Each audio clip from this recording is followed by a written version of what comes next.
What's up, everyone? It's Fantasy Friday. We're back, and it's time for a mock. Let's get to it.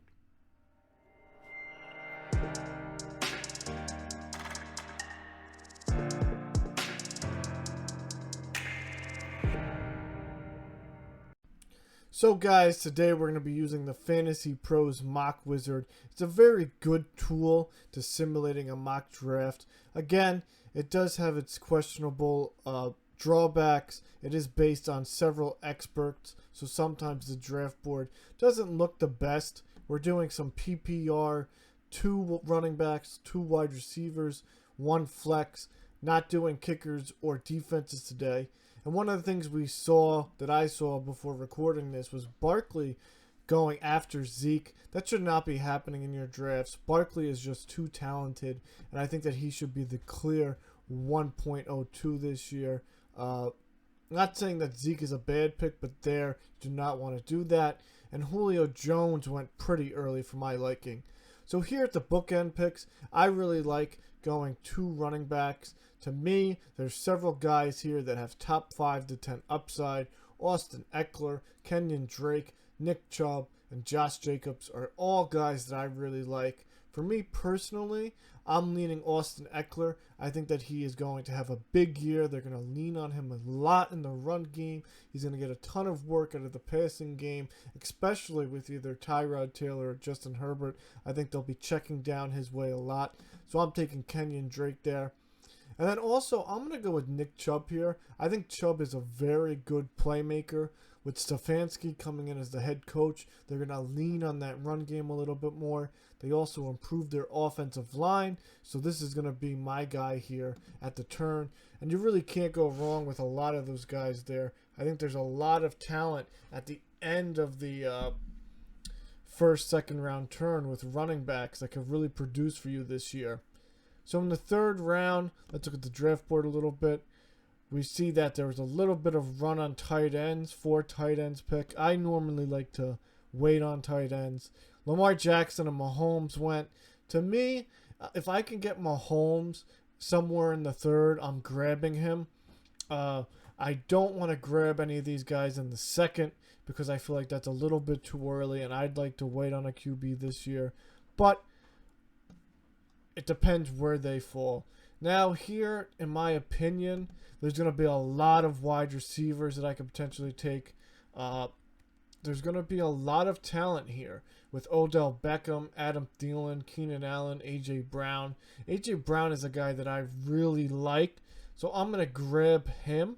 I feel like that he has a ton of upside in that offense. He really came on strong at the end of last year, and I think that with the way they run this offense, they'll be utilizing a lot of play action, and with his big frame, he could definitely get a bunch of touchdowns and a lot of big yardage plays.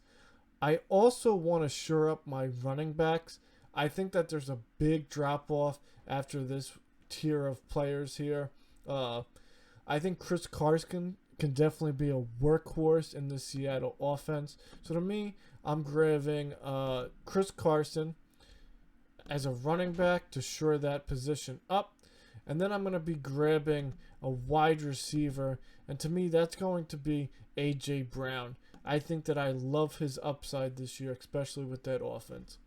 And again, wide receivers are so deep that I'm really hoping that one of the guys I like falls to me at this spot.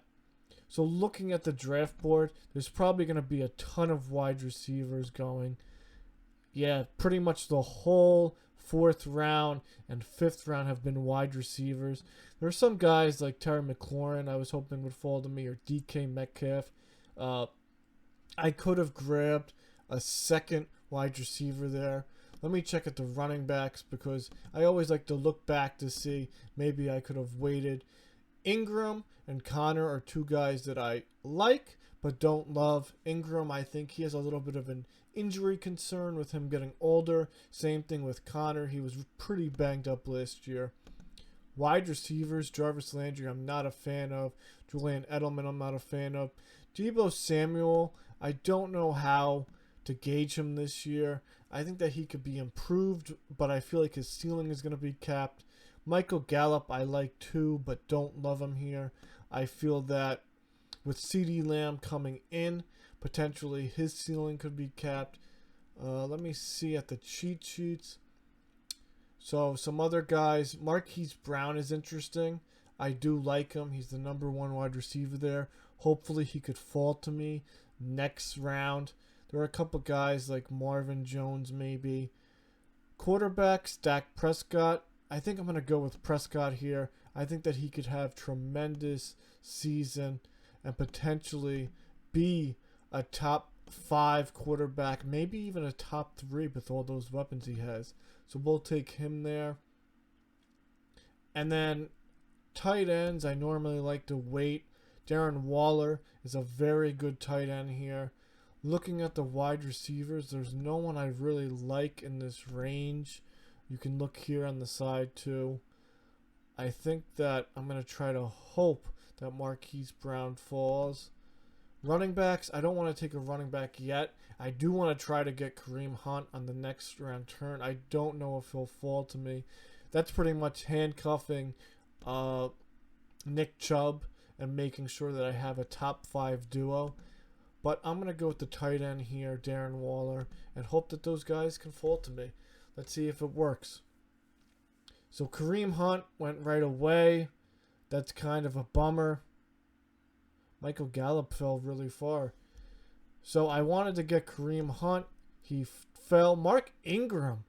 Now, as much as I said I didn't like Mark Ingram before, being that he's fallen to the 7th, 8th round turn, I feel like that's terrific value. So I'm going to grab Mark Ingram, and that's 4 running backs in my opinion. That could be at least RB2s, if not more. And then I'm going to grab, he's there, Marquise Brown. I feel like he can have a tremendous season.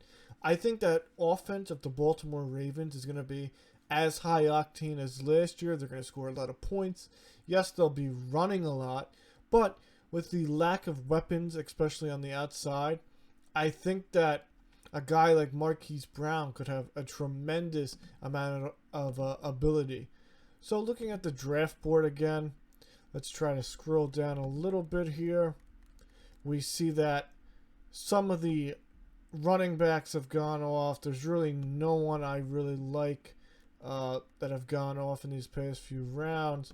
I do think that it gets really shallow here. Ronald Jones, that's a really interesting prospect. He's the running back 1 on his team, and he has some upside because of that. Cheat sheets will look.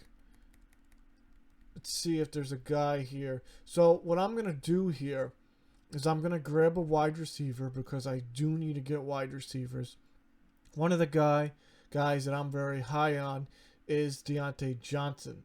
Now, Deontay Johnson kind of took a hit, but I feel that he can be a wide receiver 2 to a flex option in this league. I know Darius Slayton is there. I do like him, but I feel like he's the type of player. Hold on, let me just look at something here. So another thing that I wanted to look at is the buys. So right here, this is very important. I know it's not too important during the season, but if you see multiple buys with multiple positions, that just means that you're going to have to try to pick someone up for those positions. So I'm actually going to go Darius Slayton just because I feel that there I don't want to take another guy with the same buy. It's not a necessity thing. It's just something that I look for when I'm doing my mocks to try to prepare me, because you don't want to have all your players on the similar buy. J.K. Dobbins here. I'm going to draft him. So I do have Mark Ingram. I talked about it a little bit before. He could be a little bit injury prone. J.K. Dobbins is a terrific handcuff that could win you your league. So I'm going to take him here. So we're coming down to our last few rounds. Pretty much what you want to try to shoot for in these last few rounds is high upside guys. Guys that could potentially win you your league, or guys that also can handcuff to your players. So you see some of these running backs: Alexander Madison, Tony Pollard, very good. Marlon Mack falling all the way down to the 11th round. That's a terrific value. I know that people, including myself, are very high on Jonathan Taylor, but he's not going to take all the touches away to start. Marlon Mack in the 11th round, that could give you steady flex numbers for a guy in the 11th round. So that's what you want to try to do here. I think that's just a terrific value pick. So looking at some of the suggestions, I could go quarterback. I already have a top guy. Wide receiver, I'm going to go with Mecole Hardman. I feel like he could be a guy who can have a breakout year, in my opinion. In that offense, they could potentially sustain 2 wide receivers with Travis Kelce with the way they throw the ball. And I think that he's just better than Sammy Watkins personally. Let's see what we got. Tight ends. We took Waller before. And it looks like there's going to be an issue with the server. So that's how we're going to have to end our video. Oh, there we go. We got it back up. Let me see here. Preston Williams, I'll just grab him. I want to just finish out the video here. So, again, with these guys at the end, you want to try to look for high upside players, trying to finish it out, and trying to really make a strong overall roster. So I'm going to try to grab a tight end here. A guy like Blake Jarwin. I'm not a big Eric Ebron fan. Or Ian Thomas has some sleeper potential, but Blake Jarwin, he's the only tight end on that offense, and I think that they'll use him. So they'll give you a grade. Again, these are all subjective based on what they think. I think this is a pretty solid team. I have a very strong running back core. I could potentially have 4 running backs. I could put up RB1 numbers. And again, I could potentially use one of them, like a Chris Carson, for some trade bait. So, thank you guys for watching this video. Keep on mock drafting. It's very good practice. And give us a follow, give us a like, and subscribe to us, please. We're really trying to grow this channel. So thank you guys again.